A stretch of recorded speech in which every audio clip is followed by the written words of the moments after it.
Welcome to this session, dear students. This is Professor K. Venkatesh from Bharati Vidyapeeth deemed to be University, Institute of Management and Entrepreneurship Development. In continuation of our HR Analytics lecture, today what we are going to see is the key differences between the three terms, that is HR Analytics, People Analytics and Workforce Analytics. See, most of the times what happens is that HR Analytics and People Analytics, these two terms are used as synonyms. So what happens is that most of them they think that both the things are same, but actually in fact it is not the case. So that is what we are going to see today. So here when you talk about HR Analytics, here basically what we talk about or we need to understand is that it deals with the metrics of HR function as such. Okay, so when you talk about HR functions, so there basically what we see is that, for example, the time to hire. So when you talk about time to hire means when we need the employees, when we want new people to be hired into the organization, what is the right time for us to think about that particular thing, right? So here what happens is that it cannot be so that all of a sudden we have thought that okay, now from next week onwards we need so many people, so by immediately we will just go ahead and the people will come and they will join us. Will that happen? No, it won't. So what we have to do is that we have to understand what is the right time to hire. For example, if we have to recruit some people who are at the senior position, so there what happens is that, so here we need to understand well in advance. For example, if there is a senior position which is going to be vacant, say in the next 1 year's time, and if it is at the very top level, then it becomes even more important. So what happens is that within the organization also you will have some people who are there who are competent enough to occupy that particular position. So there what happens is that we just cannot tell them. For example, what the top management will do here is that they will try to shortlist the seniors who all are there who can occupy that post, and then without telling them directly, what they may do is that they will just say that okay, now we want to go in for some new, we want some fresh ideas from you people. All the seniors are requested, or anyone who has a good idea can come out with that. So there what will happen is that the people who all are taking the initiative, so naturally what will happen is that the management will have a close look on them, and then what will happen is that over a period of time we can also see that how this person, whether this person has really imbibed those new thoughts, whatever that person is coming out with, or the new strategies that person is coming out with. So here we need to understand that time we need to give that person, because till today what happens is that he has been working with other people, the peers they have accepted him as a peer. Now when this person is going to occupy a senior position, so well within the organization also many a times there is some competition, and with this competition till the decision is taken we have to maintain that secrecy. Okay, so again once they are there into that job, then after that we will have the system in place and the system will take care of itself. So when I am going to talk about the time to hire, so whatever the time period is there, so that time period has to be utilized in a very effective manner. So this is from one within the organization. If we need to have some people, if you want to absorb some fresh talent from outside, or for that some experienced talent also, there again what happens is that once if you know that what is the time to hire, then immediately what you have to do is that you have to work out on certain things. So what you have to do, you have to send the feelers into the public that maybe, so this organization is looking for some expansion and they are looking for change of guard. So at this time when you are going to talk about all these things, so then what will happen is that the people who are interested, they need to come to know about it, and then we need to give them also sufficient time, because at the senior position and all you cannot get people you have just announced it and they come and join, because already if they are having some responsibilities that they are holding in some other organization also, so it is very professional and it has to be in an ethical manner, and the transition also has to take place in a very smooth manner. So that person also will have to speak to their organization. He should be able to we should give that person also enough time to see to it that he speaks to his people there, okay, this is what I am looking for, so that their organization also will have someone else that person has to be groomed maybe in the next 1 month, 2 months or 3 months, and then that will take place. So here when you are going to talk about time to hire, these are the basic things that you need to understand. Secondly, when you're going to talk about this HR analytics, you should also be able to understand the training expense per employee. And when you're going to talk about the training expense as such, so before that, what we need to understand is that when we talk about training, whose responsibility it is to give training to the employees? No, it is not the training department, as it is the responsibility of the organization to give training to the employees. So here what we are interested in is, we are interested to know how much will be the training expenses per employee, because here what happens is that when you have when you want to go in for this HR analytics, and when you want to give the training and all, so how much that is going to cost the company, that also we have to see. Because if there are some people, if they have, because if they are coming from a different background, from a different company, from a different work culture, and when they have to come and when they want to join you, and then again they have to adapt themselves as per the new culture. So for that, what is required is that we need to train them properly. So for that also we need to give them in a sufficient time, and then maybe they were working on a different platform there, then here when they come here, again here what happens is that they have to, we have to help them to first of all they have to adjust. That syncing is very important. They have to adjust to this new culture, and then whatever skill sets they have to see to it that these skill sets also they are able to put to use. So that is very much required. So here when you are going to train them, then again what is required is that there are some experts that would be required. Then how many experts will be required, where the training will take place, for how many days it will take place, all these things you have to take into consideration. And after taking all this, then at the end of all the training sessions, you should also test whether these people are now job ready. That is, coming from some background, now whether we can really put them on the shop floor. So that is also very much important. So this is again what we need to see. Okay. Then the third thing what we have to understand is that when you are going to talk about this HR function, or when we are going to measure this metrics in HR analytics, is time until promotion. So when you talk about time until promotion, what does that mean? For example, see, all the employees, they work for 8 hours, but how many of them really get promotion? Not all. So what happens is that the other people also, they'll also work for the same time. That is, they'll also maybe work only for that 8 hours only, but only a few people are considered for promotion. So that promotion, and every organization, if it is managed in a very professional way, so here what happens is that when is the next promotion going to be? So all these things, even when the people before joining the organization itself, these things will have to be made very clear. Like, this much of experience is what we see, this is the qualification that we see, then these are the metrics, this is how we monitor, this is how we measure, and based upon that the promotion is going to take place. And for promoting also, it doesn't mean that all of a sudden the boss thinks that okay, now we want to give promotion to a few people.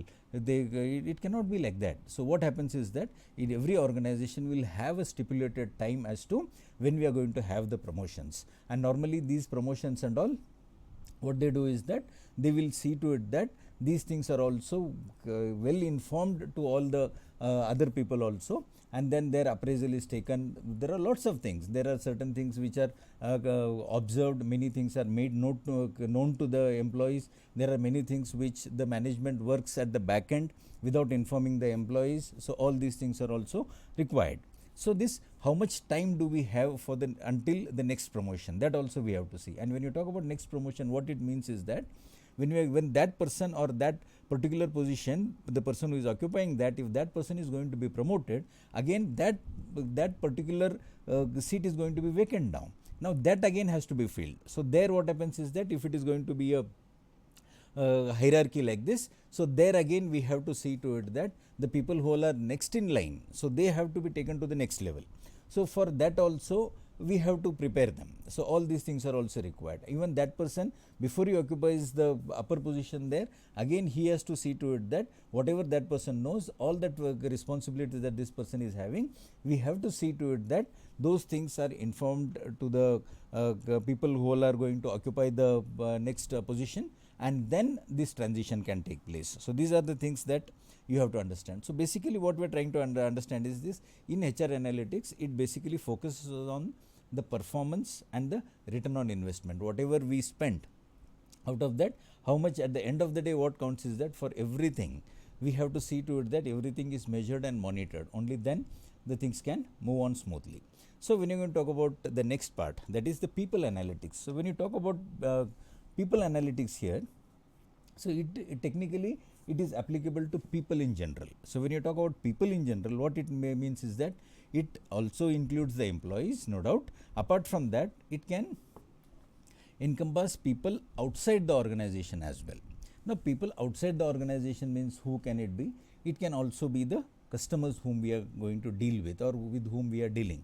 It can be your clients. So this also all that. So when you talk about people analytics, now why is it so that the customers are also very important for any organization? Because the fundamental thing is the very reason why this business is in existence is because of the customers. So unless and until you don't understand the customers, what their thought process is, what is how they have positioned your company in their mind, so it all depends on that. So here when you're going to talk about people analytics, it is of course the employees, they are there.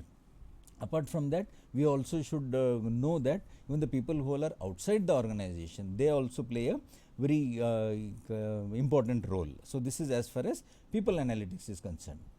Now the third part is that workforce analytics. So when you talk about workforce analytics, it is very obvious, it is very clear that here we are talking only about the people who all are involved in the organization, who are working for the organization. That is the employees of an organization. So here it may include all that on-site employees, off-site employees. And when you talk about on-site employees, what it means is that the people who come onto the shop floor and they work, so that is also there. And apart from that, the people who are off-site. Off-site means it doesn't mean that, for example, the people who are involved in sales and all. So what happens is that they have to move around. So for that also you have to plan everything accordingly and you have to see. So these things are also very much important. So here when you talk about this, see, the entire thing depends. For example, the people who are working in the organization in the what do you call within the campus. So there what happens is that these people, they'll come at a specific time, they'll go at a specific time.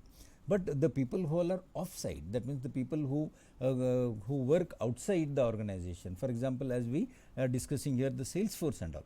So here what happens is that we cannot have a specific time. For example, when they go to the shops and all, it cannot be so that if, for example, if a shop is, if the it's getting opened at say 10 o'clock. So no shop owner will like that someone who is coming to sell something to me, he comes even before I close my first sale. So no one will like it. So they will just say that they'll prefer that these people who want to sell something, maybe an idea, maybe a product, maybe a service. So what they want is that once they are done with their customers, when they settle down, when some money has started flowing into the organization, say at around 11:30, that may be the time that they prefer.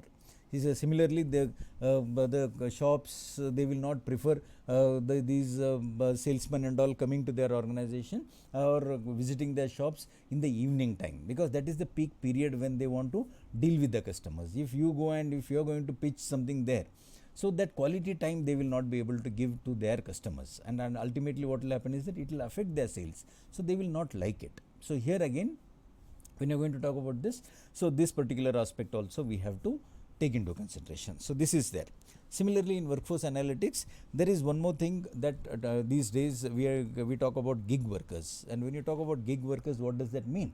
So here we have, for example, all these the people who serve us the food. For example, Swiggy is there, Zomato is there. So the people who all are working there, these people or these employees, we cannot call them as employees, though ideally speaking they should be called as employees. But what happens is that these organizations, they don't treat them as employees. What they say is that they are our partners. So why are they saying as that partners? So maybe someone, when you as a lay person, when you're thinking about it as partners, means, oh, that means they consider them to be partners. That means some part of the profit they are going to share with them. So it's not like that. So what they think is that, or what they don't want to do is that they will not give them any statutory and non-statutory benefits. They are not on the payroll. For example, there have been many cases in India of late that these gig workers, when they meet with an unfortunate accident or something also, these organizations, they don't take up the responsibility. So then there is no specific so many number of days leave that these people can take, nothing like that. So whenever they feel like they have to just open the app, they have to activate, and then these people work. But again, what happens is that when these people go, when they deliver the food and all, so what happens is that whatever that billing is there, some part of it they collect it from the hotels, then whatever that profit margin is there, out of that some part is given to these people.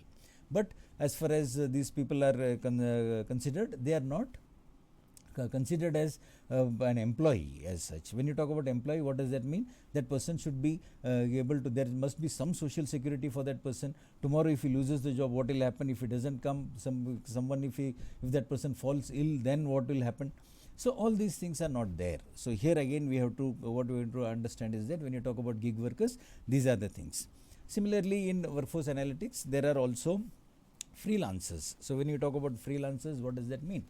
See, for example, most of the journalists, maybe they are not working for any one media house as such. What will happen is that they may be experts, but what will happen is that they would not want themselves to be branded as a person from a particular media house as such. Why? Because maybe there are various different topics or different chapters which are very much different from each other.